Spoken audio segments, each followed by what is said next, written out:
大家好，欢迎收看《震惊最前线》，无马看中国，我是主持人张宏林。再次感谢大家收看我们的节目。最近俄乌战争，我想持续还是在国际新闻的版面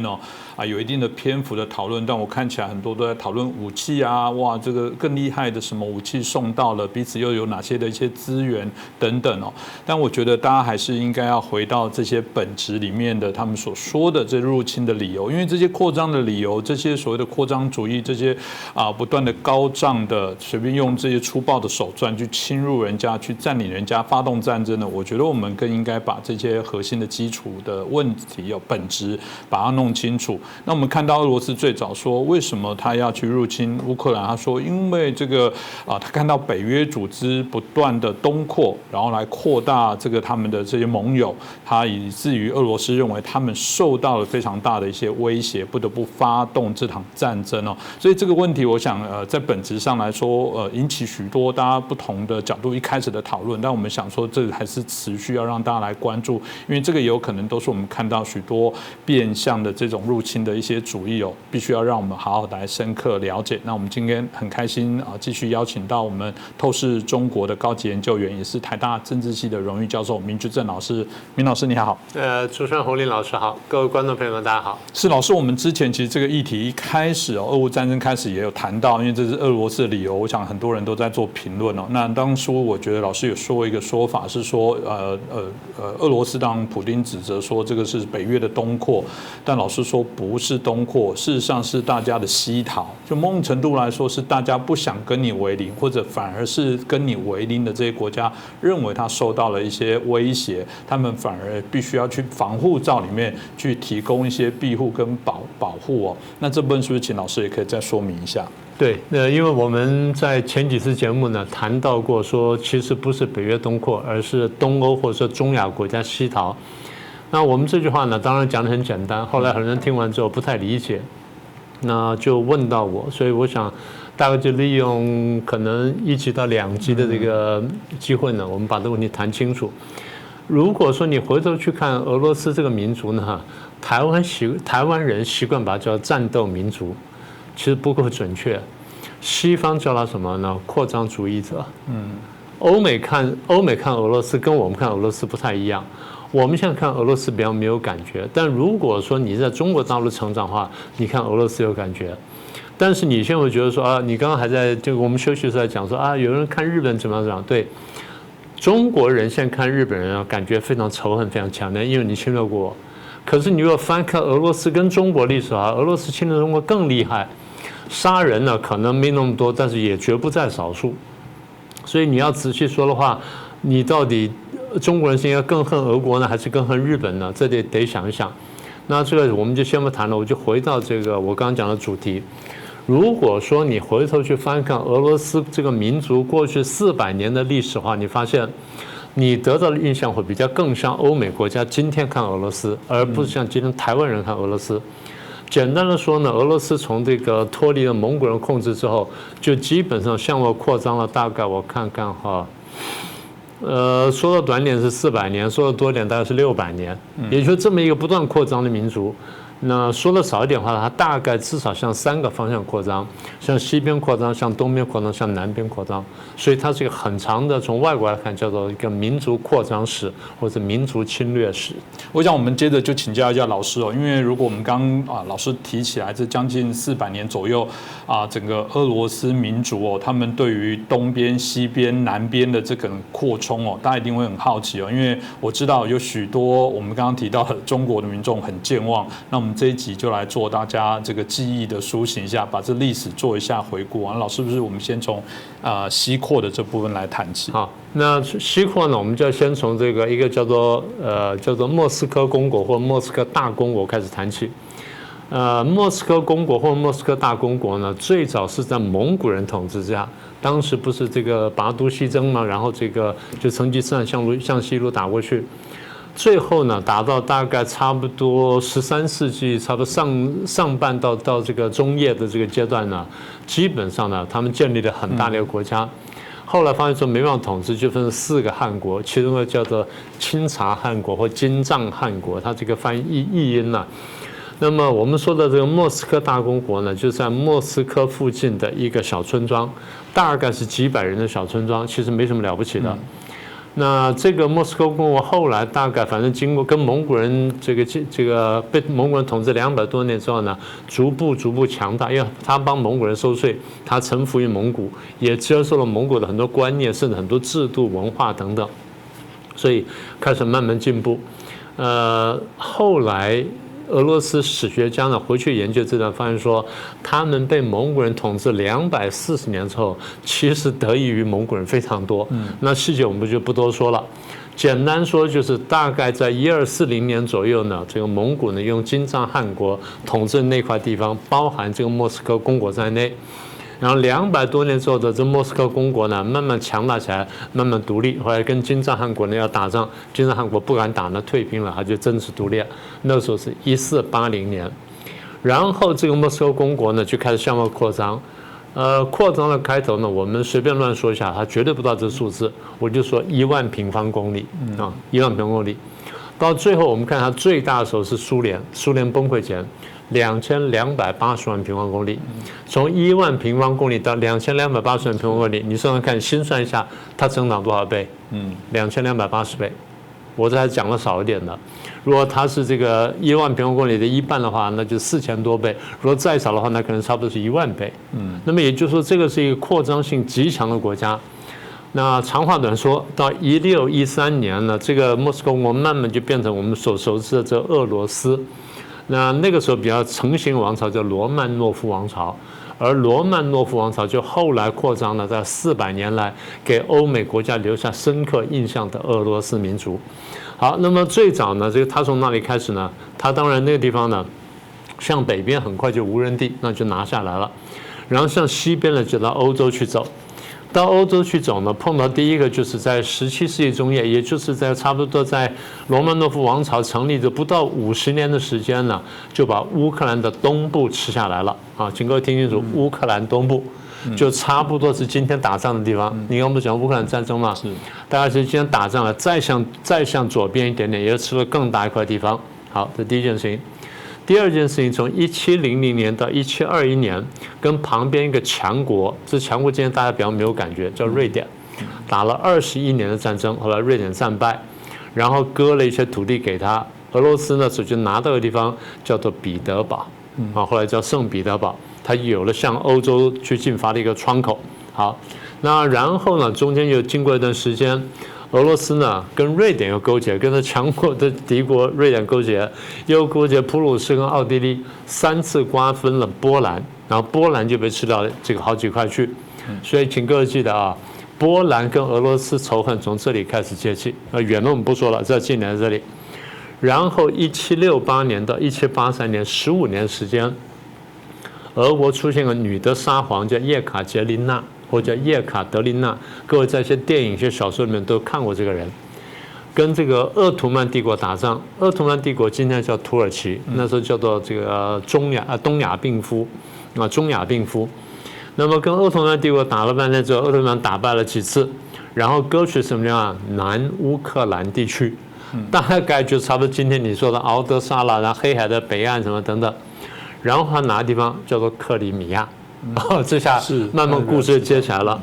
克里米亚呢，就变成那时候俄国舰队的黑海舰队的港口。那个时候呢，请各位注意，18世纪的末叶，就1783年前后。好了，那么再过了差不多20年呢，俄国的出现一个新的沙皇，叫亚历山大一世，又打败了瑞典。然后这是割取了一个地方，这个国家呢，这块地方呢，今天叫做芬兰。这是1809年，3年之后呢，打败了一个叫摩达维亚公国，割了一个地方，这地方现在叫做摩尔多瓦。摩尔多瓦就我们现在讲的乌克兰的左下角那个小国家，大概2万多平方公里。好，再过3年，然后跟这个英国结合，然后打败了拿破仑，把整个波兰吃下来。好，波兰这个时候整个被俄国吃掉了。然后再来就是跟伊朗打仗，就并吞了今天的乔治亚跟亚塞拜然的大部分，就是黑海、里海中间的那个部分那块地方并了大部分。然后在1828年到29年，再跟这个鄂图曼帝国跟土耳其打仗，又夺了里海的东岸，又把土耳其拿了一大块地方。所以这样子，它大概有多大呢？大概就是1000多万平方公里。所以我们就说从1万平方公里到现在呢，已经成了1000倍。这个时候呢，大概在1830年左右。所以大家难怪会说它是土地的这个好听一点是这个去收集者，但难听一点的部分当然就是去侵略扩张者哦。这个如果大家了解这历史就会知道。那当然了，这个西部听起来就已经很让人惊讶。那当然如果往东边的地方来走，大家一部分都了解这个相邻的部分，当然就跟当时可能跟满清时代的这些中国有一些关联。老师是不是也分享介绍一下当初要往东扩的这种状况呢？对，他要接触满清呢，就是还得差不多100-200年，就从刚那时间开始，还得100-200年的时间。刚才我们不是讲说他在向西扩张吗？那向东扩张，他第一件事情要解决就是乌拉山，他要跨过乌拉山。那当然大陆翻译叫乌拉尔山，多了一个字。所以差不多在15多少年，也就16世纪的下半叶呢，俄国呢翻越了乌拉山，然后向东进发，进入了今天我们所说的西伯利亚。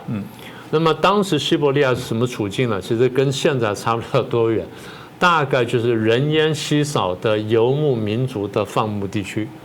那再往北边呢，有爱斯基摩人。那这一大块呢，叫做北亚游牧民族区，但是人烟非常非常稀少。今天呢，也还差不多。好了，那么翻过乌拉山之后呢，就进入西伯利亚，然后一路走了多长时间呢？走了快100年。到达最东边就是鄂霍次克海，也就各位现在看到的这个俄罗斯或当年苏联最东边的领土的那一块。那下来呢就库页岛了，对不对？然后像什么勘察加半岛，然后再就接到日本了嘛。那大概在差不多1650年前后呢，到达鄂霍次克海。到达鄂霍次克海，这个时候都还在北边，也基本上无人地带，或者说，大体上这么说吧。如果不是无人地带的话，就是游牧民族的地方，所以是不成形的这些国家，基本上没有什么像样的这力量。所以俄国呢，用很完整的军队啊，或拓荒者呢，开始向东进发的时候，这边碰到的这个挑战非常少。但是当他走完北边这大块，他开始向南要去比较暖的地方的时候呢，这个时候呢，就碰到比较强而有力的国家了。这个有力国家呢，叫做中国，那个时候是满清。然后碰到满清的时候呢，当然满清的时候强大，因为满清的时候刚刚入关没有多久，国势正在强盛，正好是康雍前3朝，也就是差不多满清260几年，康雍前3朝加起来也就差不多130年多一点点，就差不多半个满清这么多。所以最早碰到当然是康熙。康熙在中国历史上，大家常常忽略这个人呢。这个人呢，这个第一非常聪明。第二非常认真，第三非常好学，史书上记载他通28种语言。哦，好厉害！他懂数学，懂物理，懂化学，懂天文。那他这些知识哪里来？这些知识呢，不是中国知识，物理、化学、天文什么等等，是西方传教士教给他的。这个人好学，然后满清的皇室啊，教这个皇族子弟啊，非常认真。他们大概在很早就上床睡觉，7、8点钟上床睡觉，到3点钟左右要起床，梳洗干净之后就要去上书房读书。所以大概差不多3点多钟就开始人们规规矩矩，然后磕头跟老师磕头，多数是汉人老师就开始读书。康熙就这样长大的，所以生活非常严谨，非常规律。这个人自律也非常强，严谨而规律。所以他跟这些西方传教士接触之后呢，发现说他们知识跟中国传统知识不一样。满人入关之后，对中国人汉人知识已经非常佩服，就大量吸收，开始大量汉化。康熙就是一个少见的博学跟好学的皇帝，然后又跟这些这个传教士学，所以学了很多东西。所以我在讲这么多，讲什么呢？康熙对于西方社会是有一定了解的。我在讲这件事情。好了。所以，当这些俄国的力量开始向东的时候，向东来，然后从东然后向南边走，碰到满清的时候，这时候碰到是康熙。我们说一下俄国当时扩张手法怎么扩张的。他不是一开始用军队，他开始用什么呢？用皮货商，用卖毛皮的，卖什么狐狸皮啦、狼皮啦、鹿皮啦、熊皮啦或牛皮什么的，用皮货商呢往前推，因为那地方大部分就是卖皮货，然后再来什么呢？再来一部分是哥萨克人，哥萨克人有骑兵，所以皮货商跟哥萨克的殖民者呢开始往前推，推到一定程度，发现说这边都没人，往后一招呼，那就来了，谁来呢？正规军就来了。所以正规军就立刻当了这皮货商跟哥萨克人的后盾，然后开始干什么呢？开始勘察地形，然后挑非常险要的地方呢，就建筑要塞。一旦建筑要塞、建筑临时堡垒之后，它就可以至少可以守、可以挡。好，然后等到要塞搭建之后呢，就再推着皮货商跟哥萨克人再往前走。所以这样一步这样向推进。所以我刚刚为什么讲说，走一个西伯利亚走了快100年，基本上这样走过来的。好了，等到开始往南走的时候，就碰到了这个满清，所以大概在差不多也就是17世纪中叶的时候呢，开始侵入到黑龙江的下游，那个时候已经很明显要碰到中国了。所以当时呢，中国在满清的附近呢有黑龙江将军，满清是这样，满清对于东北这个地方呢是非常在意的，因为对他们来说呢是龙兴之地，也他们的根源之地，我们现在话叫做发祥地。这地方呢，它不准汉人去，所以很长时间呢，东北呢不让汉人进入，更不要说东北以北的地方。今天我们如果是俄国的地方，好，那不让汉人去，汉人也都还是在康雍乾之后，然后生活困难了，然后这山东大旱了之后，大家才闯关东，这样闯过去的。所以大家看到就是东北人的口音跟北京有时不太一样，比较有的地方更接近山东或者混合口音呢，它这样来的。好了，那么侵入到黑龙江之后，就碰到中国了。中国在那地方有驻军，但是它不是大片占领，不是说大城。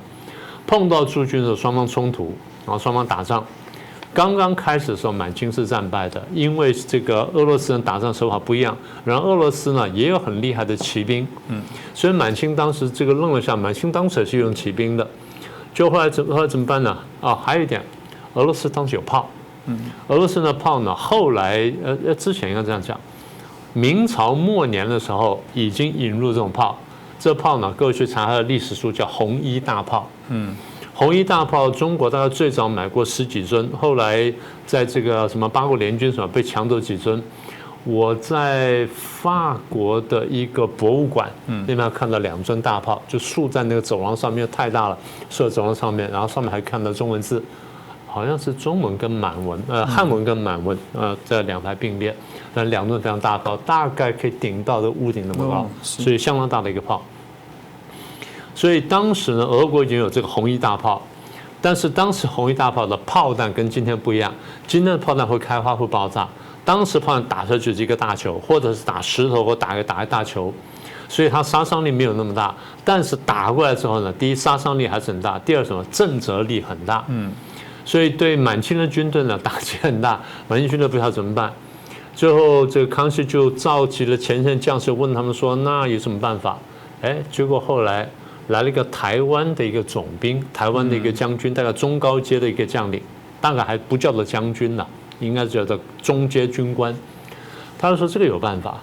他说这是骑兵呢。我们可以用那个钩镰枪，我们台湾不是种稻吗？他不是有那个镰刀吗？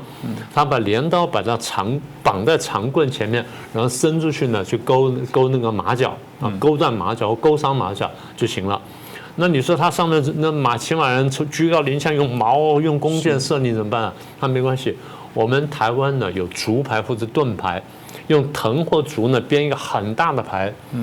大概多大呢？差不多是这个大半张桌这么大的一个大牌，所以你弄了那盾牌，弄了藤牌呢，然后底下用那钩镰枪呢，你就可以对付就可以对付骑兵了。所以对付哥萨克骑兵上对付了。那康熙问说，那个炮弹怎么打回来怎么办呢？他第一声那炮弹呢，他就是那一个打中了才受伤，打不中就没事了。但是他有办法，他什么办法？他说我们呢。这个台湾有地方湿热，所以我们会干棉被，我们用棉被把它拦下来，就叫棉被操。那时候就后来康熙不相信，那个台湾的那个军官呢，就派了台湾兵演示给康熙看，康熙看说可以，那就开始推广。所以那个时候呢，康熙手底下有一批台湾兵呢，就当了教官，就当了种子教官，演练了钩镰枪了、藤牌加上棉被操。这样就打败了俄国军队。打败俄国军队了之后呢，签了第一个中俄之间的不平等条约，叫尼布楚条约。那我把它叫做不平等条约，是对俄国不平等，不是对中国不平等。这一年是1689年。好了，那么这个条约签完之后呢，因为当时我不是讲了，康雍乾3世100多年，满清国力强大，所以俄国呢就不太敢来碰。俄国就是在经营北边，把北边巩固好。到了什么时候俄国才有机会再次侵略中国呢？工业革命真正爆发以后，然后中国落后。也就雍正跟乾隆呢开始闭关之后呢，那中国的局势开始下滑。1856年跟1860年2次英法联军，俄国趁着机会来侵略中国。那你说俄国也没有出大军，他怎么侵略中国呢？简单说，他两边做人，先跑去跟英法联军，先跑去跟满清讲，好，我知道英法联军落在哪里，然后这样子我跟你讲，但是呢，你给我一下好处。你割什么土地给我，然后呢，我帮你忙，我们对付英法联军。满清向来跟这个俄国是有这个互动的，然后了解俄国，所以说俄国非常贪婪，我绝对不碰俄国，那就俄国赶走了。俄国一看满清不接受，就跑去跟英法联军讲，然后我熟悉中国的这土地，我晓得哪边进兵比较容易，哪边兵力比较薄弱，我带你们进去。但事后分为杯羹。英法联军同意了，所以俄国人带着英法联军呢攻进来。俄国利用这机会呢，就逼着满清签了2个条约，就历史上非常有名的一个叫《爱魂条约》，一个叫《北京条约》。这2个条约是中国历史上大家割土地最多的条约，割掉了黑龙江以北、外兴安岭以南这么一大片几十万平方公里土地，再割了乌苏里江以东几十万平方公里土地，包含库页岛在内，这样加起来多少呢？超过100万平方公里。大家现在常讲说啊，中共很在意领土，真的在意领土，你为什么不要这一块？这一块不是更重要吗？好，这还没讲完呢。1864年，然后4年之后，又因为西北的这摩擦，又签了一个看分西北界约，又强占了中国44万平方公里。今天在哈萨克境内的巴尔克什湖那附近的几个湖的地区呢，44万平方公里呢，当时是中国的领土。好，再来是新疆，左宗棠不是平了新疆回乱吗？平了阿古国回乱，然后呢就收回来，然后在这个时候，俄国竟然呢就占了伊犁，满清派崇厚去谈伊犁，就把一个伊犁空城要回来，就让了一大堆东西。满清看条约之后说完全不行，然后就把伊犁呢把这崇厚呢下监，然后再派曾纪泽去谈。曾纪泽呢拿回了2万多平方公里土地，但是呢还是被迫签了中俄伊犁条约，丢掉了7万多平方公里。但曾纪泽已经算很厉害了。然后再来就是俄国又利用机会强占帕米尔高原地区2万多平方公里。所以大概我们再算下来，不到50年的时间，俄国沙皇时代俄国占领了中国多少土地呢？160万平方公里土地。中共你说非常民族主义，你对台湾的36000平方公里这么在意，我不说你不应该在意，我说好，你在意没关系，那你为什么绝口不提这100多万平方公里的土地？160万平方公里土地，杀人无数，江东64城的几千人是被赶进江里面然后杀在江里面的，那你为什么不过问？然后这些占领地方的时候烧杀掳掠无所不为，你为什么不过问？所以中共的民族主义我常讲说是假的，这地方就看出来了。所以第一，中共干这事儿；第二，江泽民上台之后2次跟俄国签条约，大部分都是在这个叶尔钦时代签了条约。叶尔钦高兴到拥抱江泽民亲吻，然后这个俄国的这个杜马，也就是俄国的国会议长讲说，这个俄国从此不用担心跟中国的边界问题。换句话说，国民政府时代没有承认、不愿意承认的这些不平等条约，江泽民全部送过去了，中共送过去了，而人大代表要看条约本文，不让看。现在我们到网上可以看这两大条约呢，我们可以看到一个而已。这个大概也就是我们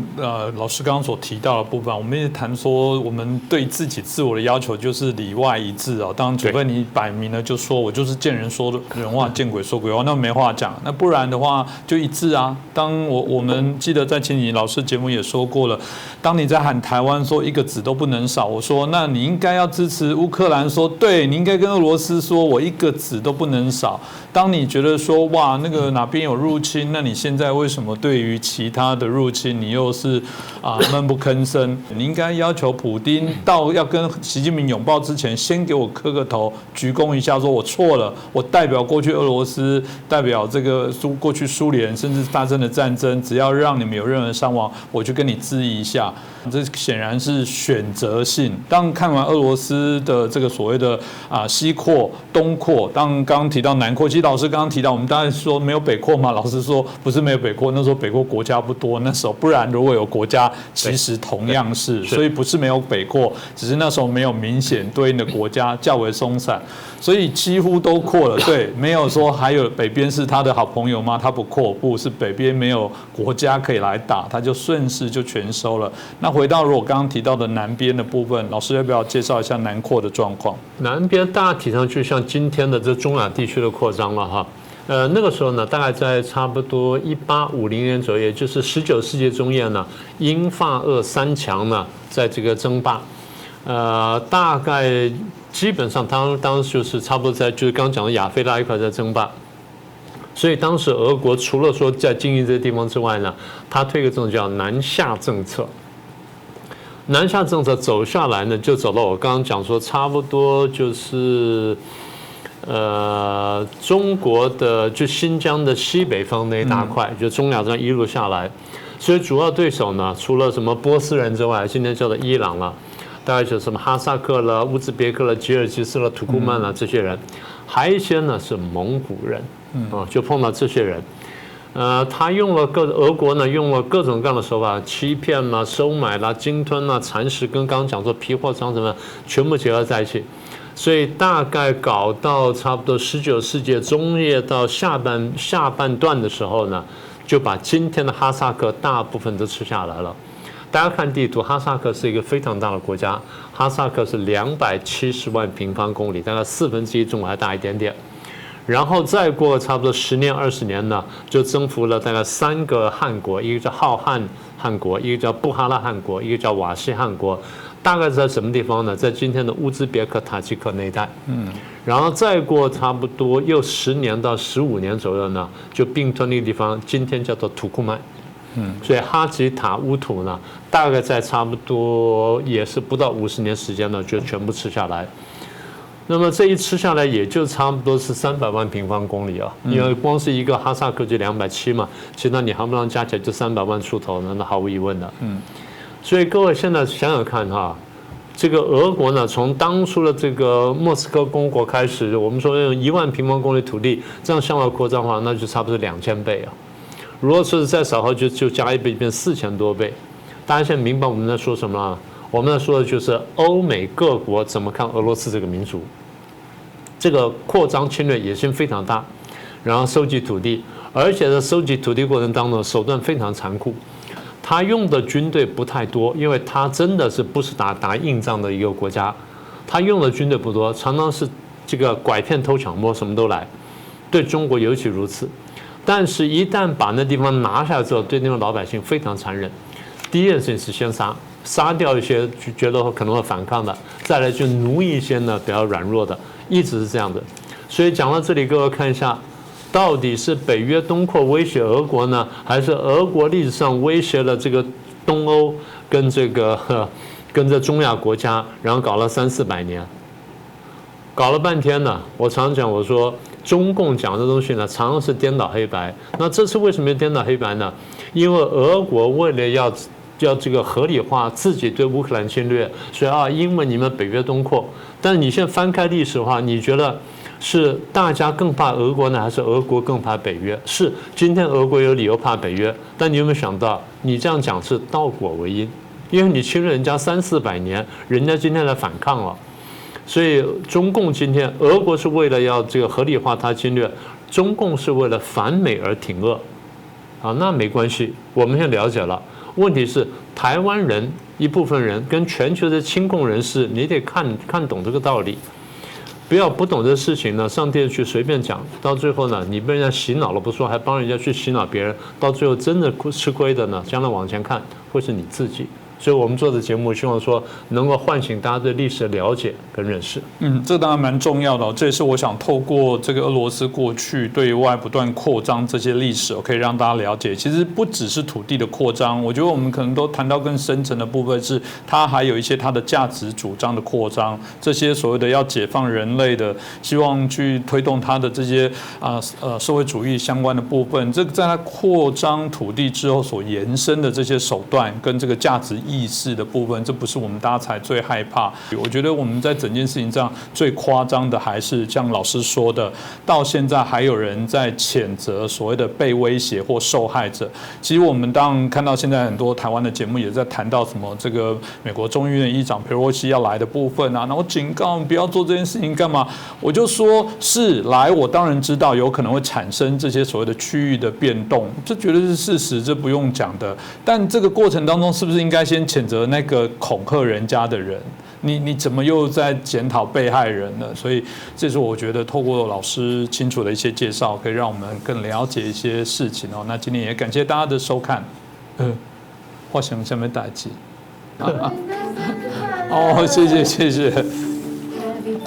Birthday to you, Happy birthday to you。好，谢谢谢谢。祝你生日快乐，祝你生日快乐，祝你生日快乐。谢谢谢谢谢谢谢谢。生日快乐！感谢感谢。大家好，欢迎收看《震惊最前线》，无马看中国，我是主持人张宏林。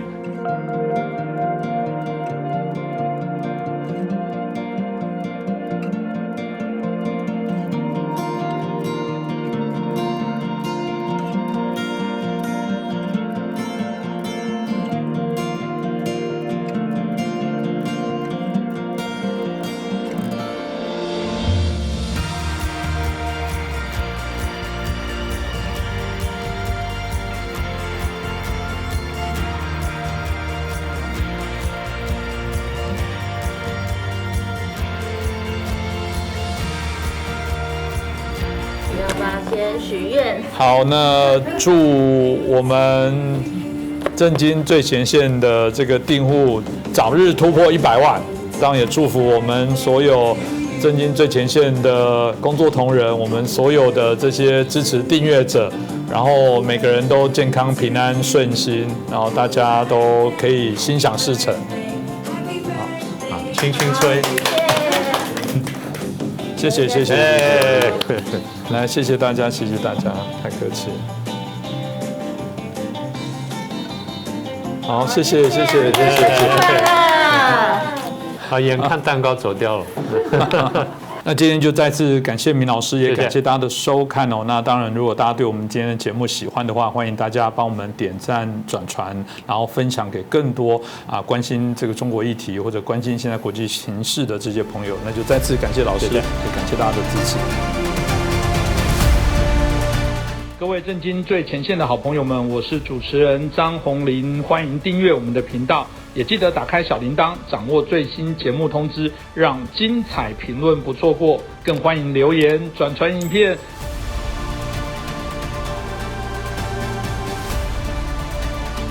大家好，欢迎收看《震惊最前线》，无马看中国，我是主持人张宏林，欢迎大家再次收看我们的节目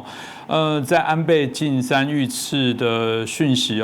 这个引起了国际的一个非常大的一个震撼，但每个国家对于这个安倍从不同角度提出他们对他的一个远见跟怀念那日本本身呢对于安倍晋三是他们在战后这个时间最长的首相他们当然过去特别对于安倍在经济上的一些影响引起更多的一些讨论那大家都有耳熟所谓的安倍的3支箭事实上，如果我们看到整个安倍遇刺之后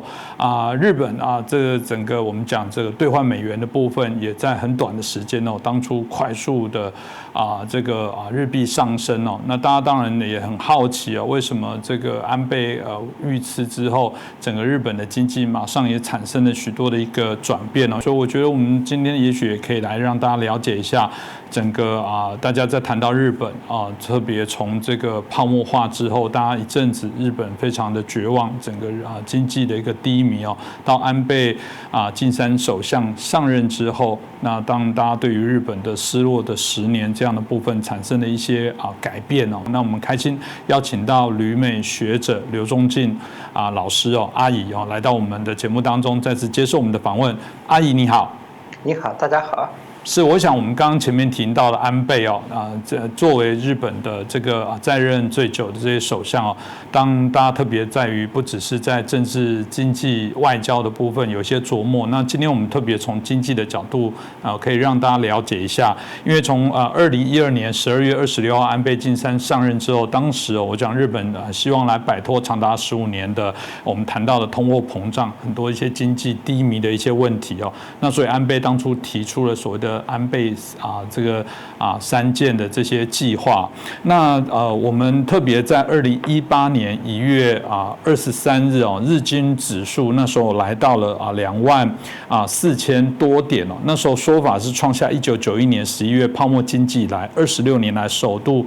日经指数来到24000点。大家很好奇为什么？看来外部整体来讲，对于安倍带动日本经济上站到这个国际的舞台，当至少日本还是维持我们谈到的世界第3大的一个经济体为什么还是会有这种褒贬不一的一个状况？是不是可以请我们阿姨可以帮我们分析一下？那安倍是体制内人物。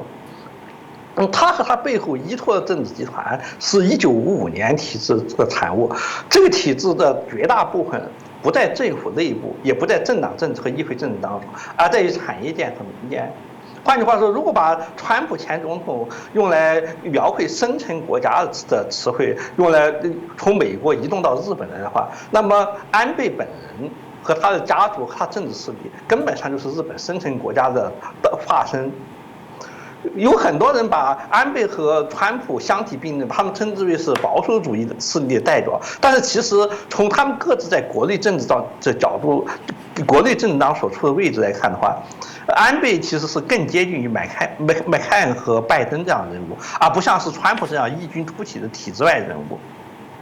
正因为他是体制内的人物，所以他一生一举一动都是中规中矩，一切以稳健为先，不能给别人添麻烦，不能给体制造成难以控制的后果。诸葛一生为谨慎，也就是安倍的写照了。他也恐怕只有是在中国、韩国才被由于历史和政治上原因才被说他是右翼代表人物。像他本人的这样的出身，以及他所执行这种异常谨慎的财经政策，放在欧洲的话，他绝不会被说是右翼，而是会被说成是中道，是中间派、稳健派的就主流大多数的代表的。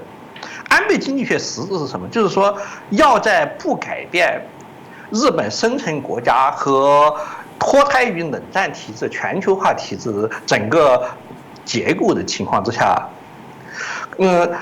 扭转所谓失落的10年造成的低增长，经济停滞、年轻人收入停滞以及中产阶级分化这一系列问题。当然，这个先决条件，由于安倍自身出身造成先决条件，和他执行政策框架所制造的先决条件，就已经注定了他能够取得成就是有限的。因为我们刚才描绘过那些问题，通常被称之为失落的10年那些问题，基本上讲是外在结构所造成的。换句话说，它不是政府的政策所能改变的。而安倍经济学，尽管安倍是日本政坛罕见的强者，也是日本是政党制度和国会制度当中极少数能够维持长期稳定人物的就杰出人物，但是他能够动员全部力量，只能够影响整体框架的极小一部分。所谓安倍经济学是一个体制内的细微调整，它的核心是财政保守主义和货币扩张政策。财政保守主义是更重要一些，它在这方面是取得一些成绩的。所以，在这一点上，他和麻生都代表他们自身的阶级背景，就是1955年体制当中的资产阶级党派，吉田的老自由党。这个派系是极其重视他。如果拿它跟美国对比的话，跟他相似的并不是川普和拜登，跟他最相似的，就是20年以前，甚至是10年以前，共和党内的极端自由主义者，他跟罗恩·保罗和这个切尼家族之间的财政政策是更加接近的。在这一方面，安倍和麻生有他更接近于专家和官僚的一面，而不像是政治家的一面。这也是日本政治一个特点，就是官僚和专家在日本能够发挥的影响力是大于英美的。由东京大学出身的官僚对政策的影响力，在美国是找不出类似的大学或者知识分子集团能够相比的。所以从专业性的角度来讲，安倍经济学在财政上是非常硬的，硬到任何美国政治家都会感到羡慕的地步。因为美国政治结构不允许任何专家发挥如此之大的地步，政治上的干扰、政治利益团的干扰，使得政府不可能执行财政上过于合理的政策。所以，可以说从未来的角度来讲，安倍经济学留给日本最长远的遗产，有几分像是张居正留给明帝国的遗产。他打下了未来几十年在巨大的动荡当中，政府会非常需要、充满感激的想到，如果没有当年安倍打下这个基础，在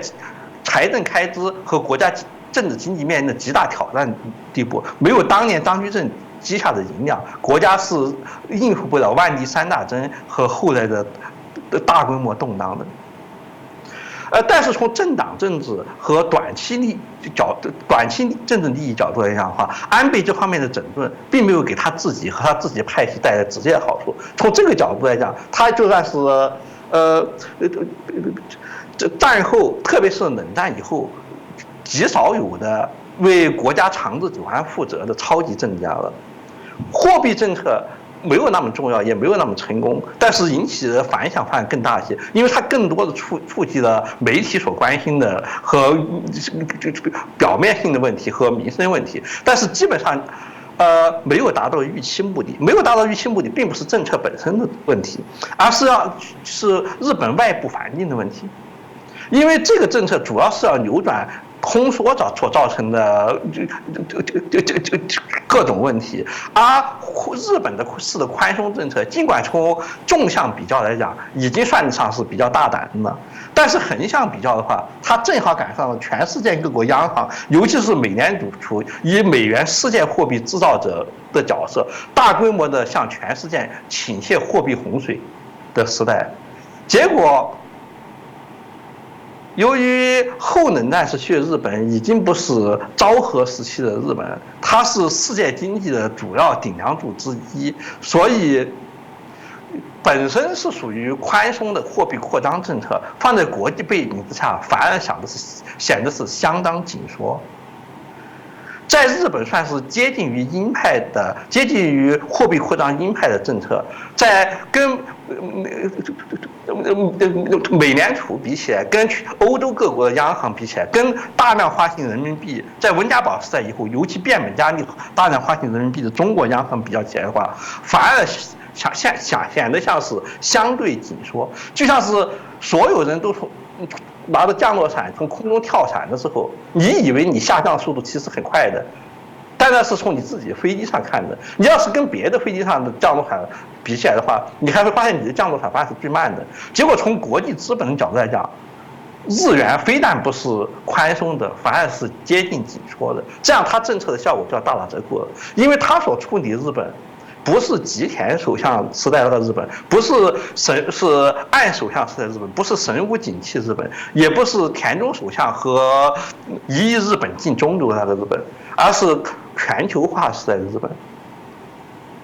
这样，它的政策在全球化体制本身的发展有下一步进展之前，是不能有突破性进展的，这是它的先在条件决定的。我们要注意，就是全球化是一个特点，就是旧式的国民经济学概念已经基本丧失意义，这样造成了很多的误解，包括失落的10年这种说法，就是有很多就带有强烈的误导性。假如按照比较硬的指标来计算的话，比如说按照就难以作假的刚性的技术指标来讲的话，失落的10年是不存在的。日本在失落10年中发展的很好，比起从 GDP 飞跃性增长60年代来说，可能还要更好一些。比起在失落的10年同时经济总量急剧增长的中国和印度来讲的话，尤其要好得多。但是这些没有体现在 GDP 的增长当中，所以被人忽略了。但实际上，全球化时代，哪些经济体属于哪个国家是个没意义的事。就像别人经常说到的呀，苹果公司是一家中国公司还是美国公司，都是说不清楚的事情。它应该说是美国公司，因为它的研发在美国，但是它的组装大部分都在东莞附近。它给中国带来了巨大的利益，那它能不能算是中国公司？全球化情况都是这样子。日本的大量资本已经进入海外，在海外形成的一个跟日本国内经济同样庞大的集团，而日本在经济发展时期的这个主要产业，比如说钢铁和造船产业，其实很大部分已经移动到中国和韩国。这到底是这样造成的经济数据，统计上讲是主要是算在中国 GDP 当中的，但是从财富创造和非常依托财富回流的技术创新来讲的话，受益的其实主要是日本。从财政税收和就业上来讲，中国得益更多；从技术创新和实惠角度来讲，日本是得益更多的。当然，这也会引起另一步其他的国安问题，因为我们今天的舆论和历史叙事体系的主要框架是形成于19世纪末期欧洲民族国家形成那个时代，在那个时代，经济政治结构都依托民族国家，所以跟现在情况不一样。例如，从乌克兰战争就可以看出，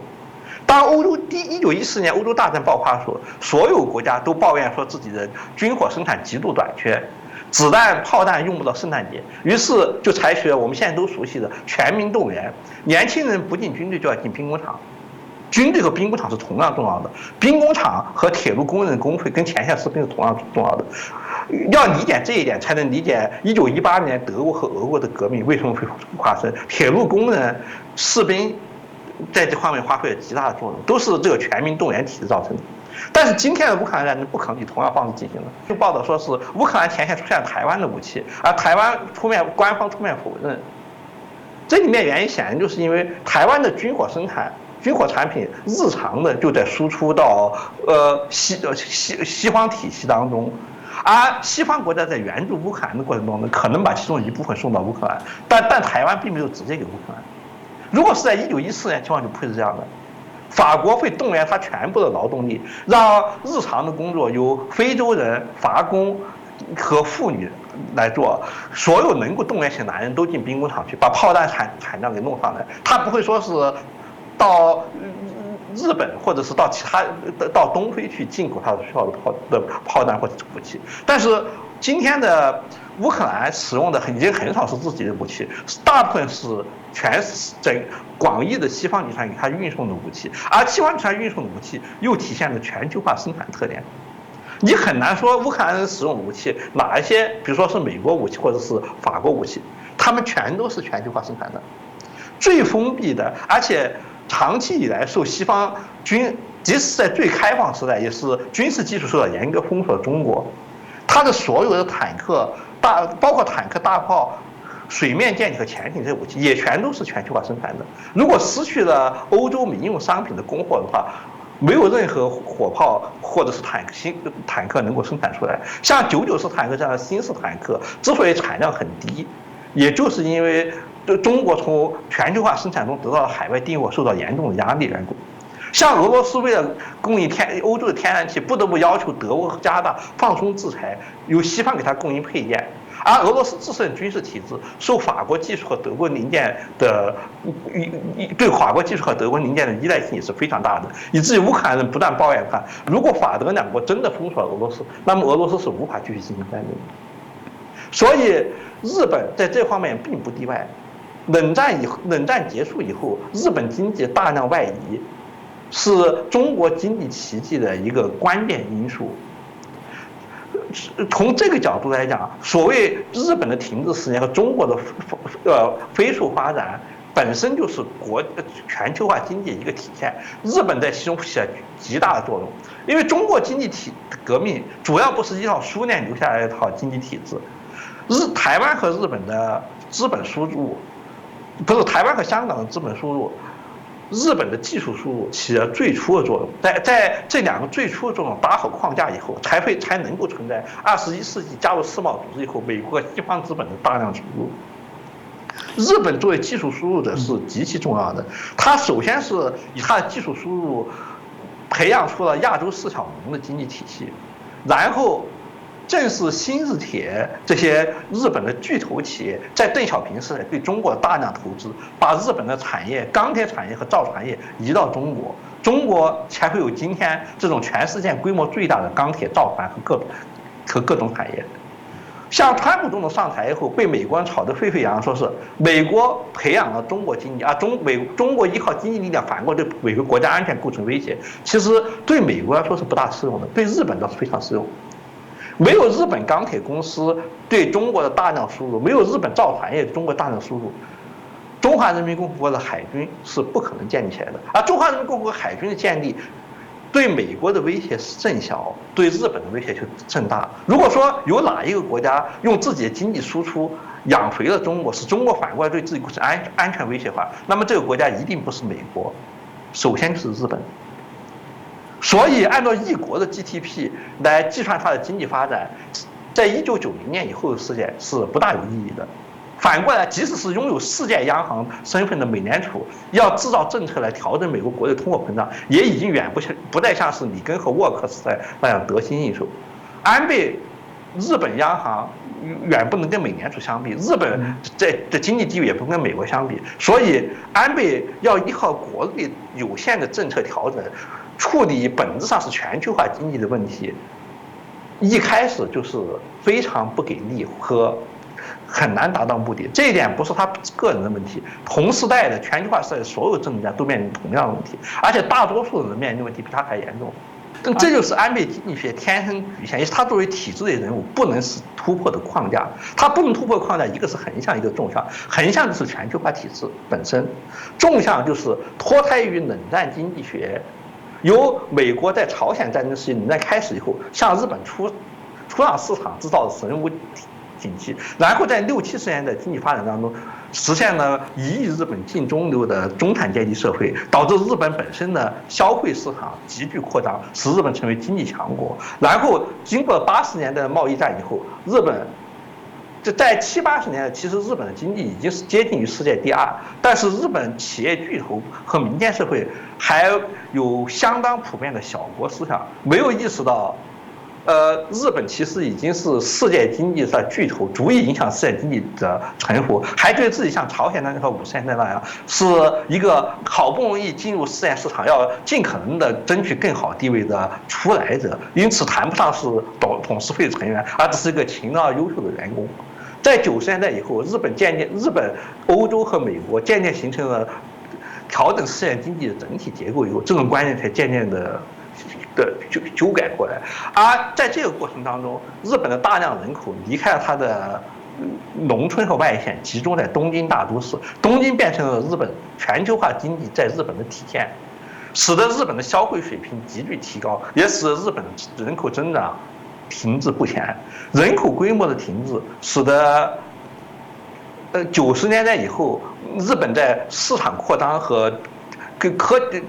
技术进步方面再度落后于美国。其实这就是关键原因。在1990年代前后，日本经济似乎就要超过美国的时候，有很多人说，种族混杂的美国，缺少劳工纪律和日本那样勤勉的优秀技术工人将变成美国致命弱点。但是其实并非如此。美国在这方面虽然得到了很多副作用，但是它向全世界开放的人口，使得美国的人口在发达国家中是增长的最快的。因此，它在技术创新当中有一个巨大的蓝海可以利用。而日本大量人口集中在东京，人口增长率停滞以后，各方面的发展都遇到了刚性的天花板。如果日本本身的人口不能恢复增长的话，这个天花板是无法突破的。在这一方面，安倍恰好是非常有成绩，但是他的成绩按照日本社会规范，其实是只能做不能说的。实际上，安倍改变了日本多年以来的传统，做到了比进口美国农产品更难做到的事情。他实际上把日本变成了一个准移民国家，这一点日本社会对此是非常忌讳，基本上不提的。但实际上做到了。今天的日本大量的使用，比如说孟加拉、越南、印尼的劳动力，如果倒退20年都是不可想象的。但在人口急剧老化、东京以外的大城市非常缺乏人力的情况之下，引进移民劳动是不可避免的。比起举办奥运会或者是消费税或者是调整利率这些政策来讲的话，增加年轻劳动力的供应才是突破冷战后结构当中日本经济天花板难以突破的关键因素。而美国比日本占便宜的地方，一个就是美联储的帝国央行、全球帝国央行地位，一个就是美国作为全世界移民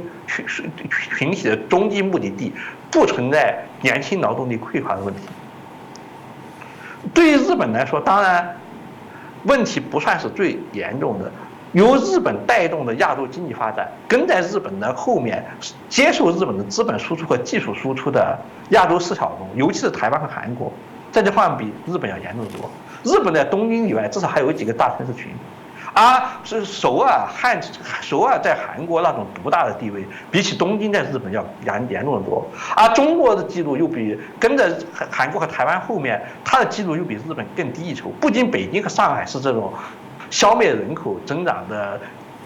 集中地，而且中国还通过他自己的房地产经济学，基本上把所有的城市，包括经济上没有什么前景的中小型城市，都变成了本地区的人口消灭器，使它的人口迅速降低的，在经济层次达到日本和韩国水平之前，就使自己的人口增长速度降得比日本和韩国还要低。这也就意味着中国在还没有形成自己的技术体制和技术工人队伍以前，它的经济发展就已经基本到头。而中国经济发展基本到头，实际上也意味着日本资本输出带出来的，因为中国和亚洲大陆对于日本来说就是一个南海和新大陆，对带动日本本身的经济发展是有极大帮助的。这个渠道接近于枯竭，也就意味着全球化体制之下，在不更动原有体制的情况之下，解决经济问题的门路已经基本锁死。这个问题不是安倍能解决的，他需要有体制内的，像安倍这样的体制内的人物所不能主动采取的行动。换句话说，需要国际形势整体调整，革命性的调整。这种事情是川普愿意启动的，而拜登和安倍都不能启动，只能够被动的等待所有人都无法控制的局势演变到危机出现。而安倍的主要贡献，从未来人的30年以后的未来人角度看，不是我们今天媒体所评价的安倍经济学如何，修改宪法如何，而是他在政治和经济两方面为必须应付安倍本人无法预见，但是一定会出现的巨大动荡打下2方面基础。政治方面基础，解放日本修宪是其中的一个方面，解放日本的潜力；经济方面，奠定在这个全球放水、所有货币都疯狂贬值时代极为难得的一个可靠的财政基础。在将来的巨大危机当中，就像是潮水退去的时候，大家就会知道谁是在裸泳。只有极少数国家才有日本这样坚实的财政基础，大多数国家的财政都是依靠在全球化时期依靠对美国终端市场直接和间接的输出，以挣美元为目的而制造出来的一个极其脆弱的空壳。一旦美国撤回他自己在全世界流窜大量美元，这个空壳就会瞬间破裂。在这个时候能站得住脚的极少数财政体制就显得极为重要而且珍贵，足以在以后的政治博弈中发挥根本性的作用。而日本的财政基础恰好就是在经过安倍整顿以后，大家在这一方面基本上没有人注意，因为它跟日常的民生就业年轻人工作的收入之类的东西基本上不搭界。但是如果将来日本面临着像甲午战争和第2次世界大战那样重要的考验，像今天乌克兰所面临的考验，你有没有一个能站得住脚的财政体制，就是你能不能够挺过去的关键。能挺过去的人就要塑造未来，挺不过去的人就像是在80年代曾经风云一时被包括当时改革开放初期，中国看作是先进典型的，像科特迪瓦这些制造经济旗帜国家一样，很快就会回到，川普所谓的失败国家的行列当中，被所有的人，包括曾经追捧他们的媒体遗忘。我谢谢阿姨哦，这个带来非常清楚的针对安倍经济的这个对日本的、对全球的这些角色跟贡献，整个也大概可以纵观出整个全球化过程当中，从安倍因为担任首相时间也很长，可以了解整个日本经济的一些变化。当然，大家就很好奇啊，其实很多人提到说日本有这个所谓的失落的10年，后来有人又提出不止10年，这个包含这个失落的30年，大家都很好奇说，那你刚刚阿姨有所很清楚的。明确的了解整个日本跟全球化过程当中，跟在国际经济战略各式样的角度，有的是它可以改善，有的是它没有办法改变。但为什么日本他们自己会内部会谈到说，对于自己经济失落的，不管是10年或日本失落的这个20年，总加有人说哇，日本真的失落了30年吗？但它还是世界的第3大的经济体。老实说，在许多的国际的影响力还是举足轻重。所以您怎么看待为什么他们会谈到他们自己失落的这几10年呢？失落30年其实是由2个部分组成的，一部分是日本人自身的感受，就是年轻人的发展渠道变窄了，社会倾向坚实的中产阶级倾向于2极分化，1亿日本近中流的社会好像要被腰斩成为拉伸成为一个利用全球化精英的跟普通人距离越来越远的高收入社会，和另一个越来越难以保住自己中产阶级地位的下层社会所撕裂。这是日本人的主观感觉，它是存在的。但是我们如果从全世界角度看呢，其实又跟财政体制情况一样，全球化造成的2极分化是普遍现象，而日本恰好是受这种影响最少、坚实的中产阶级保存的最多、实力最强的国家。尽管他也感到了一点点压力，但是所有人都是只注意自己社会，日本大概也不怎么注意其他国家发生的事情。其实在这方面，日本表现发展最好的，美国在这方面比日本要严重得多，中国又比美国要严重得多。能够运用全球化的机会来为自己谋利的人，在哪里都是极少数人。比如说伦敦的金融城，他们跟约克郡或者德温郡的普通英国乡民基本上没有什么共同的生活。对于日本来说，全球化的主要负面影响就体现为超级大都市东京。超级大都市东京是依靠像《雪国列车》那个电影中间描绘的在机器失灵以后，要依靠无数未成年儿童跑到机器里面去转动轮子才能维持呀。东京这个大都市需要无数的年轻人把自己作为燃料，不断的输入才能够维持。日本生育率的降低，主要罪魁祸首是东京。但是即使是在东京，其实坚实的中产阶级仍然是存在的。日本作家强调的下流社会，由于日本人非常强调那种其实比欧洲社会福利主义补给能力还要更强的日本社会，是很少出现真正的在美国非常常见的那种下层贫民窟，更不像是在中国和印度那种对本国主流社会充满敌意的下层社会的。日本人是危机感比较强，而不是危机比较大。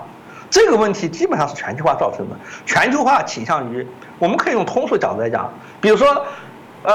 在大家交流比较少的情况下，每一个学校都有自己的小歌星，他在全班同学面前是一个最优秀的歌手，大家都很喜欢他。如果突然变成全球联赛，不是全国联赛的话，那么几百个小歌星都跑到东京去比赛的话，只能出1-2个优秀歌星，那么大多数人本来是第1名的，然后就变得跟最后1名没有什么区别了。全球化竞争当中胜出的胜者，比起过去民主国家占主流时代来讲，胜者的数目急剧减少。受到损失最大的是，本来在民主国家时代，在自己的小天地里可以充当胜者，但在全球化时代却变得跟原先他们心目中的loser没有什么区别。这个阶级，所有的国家都受到这方面影响，而日本恰好的又是受影响最少的国家，因为日本即使在全球化时代，也是世界经济霸权国家美国不可缺少的伙伴。在美国产业空心化过程中，日本的技术支持对美国的霸权，无论是经济还是政治上，都是极端重要而不可或缺的。而日本在亚洲的邻国，像台湾、韩国这些，无论他们在政治上怎么发展，他们在经济和技术上呢是日本的附庸。中国的经济开发其实很大一部分是在给日本供应地的，日本的作用非常之强大。所以，所谓失落的10年或者是几十年这种情况，主要能够获得影响，主要是日本国内普通中产阶级焦虑感升高，所以他们易于接受这样的论述。另一部分是日本自身的全球化、日本资产配置全球化和日本产业的全球分布，导致发展最快、最有南海特征、给日本贡献最多利润那些部分，其实是在海外的日本资本，而不是在国内，是统计学家不统计，大家也看不见的部分。这一部分基本上是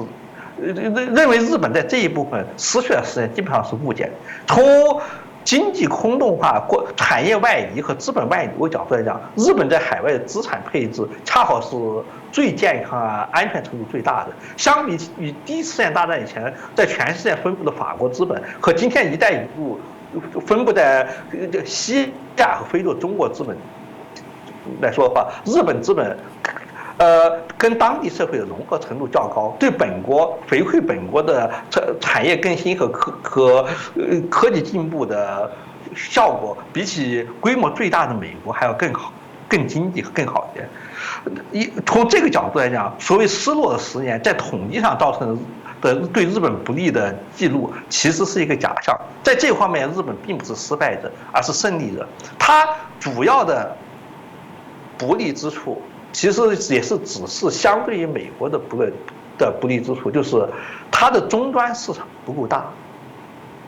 不像美国啊能够使用全球的终端市场，它吸纳全世界人才能力也远远低于美国。因此，日本比如说在氢能源和新型汽车方面表现得很明显。在80年代，主要就是数字式电视、大屏幕电视这一点表现很明显，它的容错能力。容忍错误投资的能力是低于美国技术投资的，尽管美国在海外的资本投资和美国的技术再生产，其实